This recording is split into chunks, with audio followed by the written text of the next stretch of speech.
The empathy collar can be easily changed for use between single and pair driving, as they both use the same front section. Start by removing the single-use tug.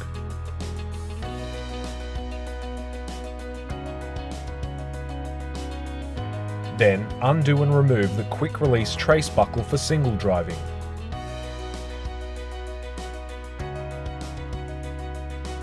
Replace it with the quick-release trace buckle for pairs, which features a looped buckle.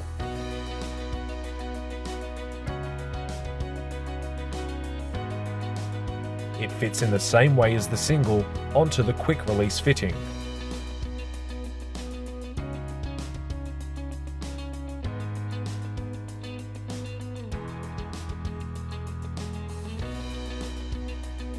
With the empathy collar already prepared and everything else remaining the same, the pair buckle is now completely fitted on the trace.